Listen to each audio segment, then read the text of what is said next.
Fortune বরিশালের মনুরা কোথায়? সবাই রেডি তো?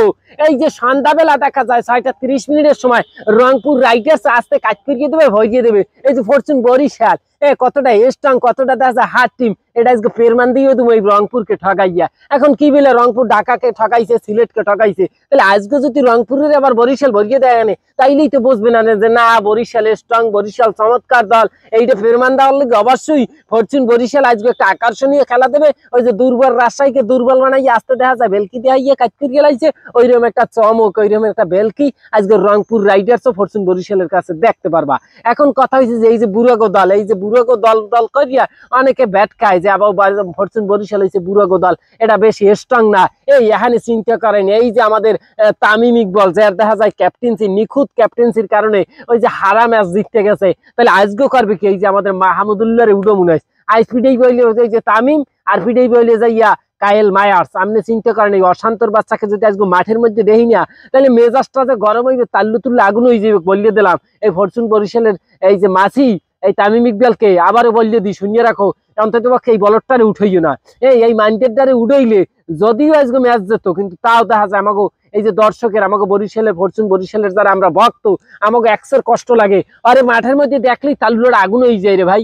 অন্তত পক্ষে এই অশান্তর বাচ্চাকে আমরা মাঠের মধ্যে দেখতে চাই না। এই অশান্ত যাইয়ে একটু পানি পুনি চাইলে তোমাকে খাওয়াও, এছাড়া দেখা যায় অন্যান্য লইয়ে তোমরা খেলো, ওয়ারে উড়েই দেখা যায় পানিটা মারিয়ে দাও। এই ফরচুন বরিশালে 12টা বাজেই অশান্তকে নিয়ে, আর নাইলে ফরচুন বরিশাল চিন্তা করেন বলে বেড়ে হগল দিক দিয়েছে আগুন জ্বলাতে রে মাঠের মধ্যে। কিন্তু এই অশান্ত আইয়ে একটু ডাব্বা মারিয়ে দেখা যায় আসতে 100 করতে মাত্র 100 রান বাহি থাকে, এই অবস্থায় সে চলে যায়। সেটা কোনো বিষয় না, ও গেছে প্রথম ম্যাচে গেছে, ওরা একটা বেলকি দেখানোর লাগে শান্তকে আমরা উঠাই একটা কেরেশমা দেখাইছি। এখন কথা হচ্ছে আজকে অন্তত পক্ষে এই যে তামিম ইকবাল, কায়েল মায়ার্স, তোমাকে দুইজনের দাঁড়িয়ে আমরা একটা বেলকি দেখতে চাই, যেইটা আসলে বিশ্ব দেখার লোক অপেক্ষায় আছে। এই যে বাংলাদেশের মানুষ দেখা যায়, ভক্তরা তোমাকে দাঁড়িয়ে যেইটা আশা করে, এই রকমের একটা পারফরমেন্স আজ দেবা। ওই যে মাহমুদুল্লাহ আজ পর্যন্ত আমরা যাইতে চাই না। বুড়ো বেটারা দেখা যায় একশের একর পর এক 50 70 80 রান মিল কে করবে বুড়ো বয়সে? একটু রেস্টের দরকার আছে। আজকে তামিম আর কায়েল মায়ার তোমরা দুইজনই দেখা যায় পিড়েই মোটামুটি গায়ে দেয় 6 ছক্কায় বন্যা বয় দিবা, পারবা আনে, সমস্যা নাই। আর বোলিং লাইনের কথা বললে আমাদের লাভ নাই, আমাদের শাহেন সাবাই এল্লাই 100। শাহেন সাবাই দেখা যায় বিশ্বের এই যে সেরা দ্বিতীয় বলার মনে হয়।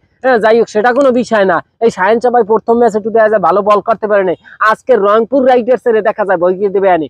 যদিও রংপুর রাইডার্স বর্তমান সময়ে সবচাইতে স্ট্রং টিম ধরা হয় রংপুর রাইডার্স কে, কারণ হেরা বলে ব্যাটে দোনো দিক দিয়ে দেখা যায় মোটামুটি মানে আকর্ষণীয় একটা দল, যেটা আর কি।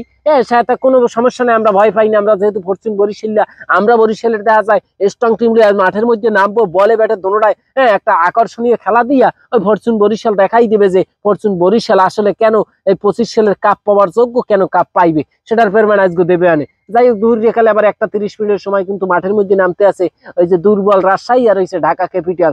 সেখান থেকে কেডা যেতে পারে একটু কমেন্ট করিয়ে বললে যাইয়েন। আর অবশ্যই বরিশাল তো জিতবে, হ্যাঁ, তো আর কমেন্ট করার কিছু নাই, 100% বরিশাল জিতবে। যাই হোক, অপেক্ষায় রইলাম খেলাটা শুরু হোক, এবার বাকিটা বলবো আনে।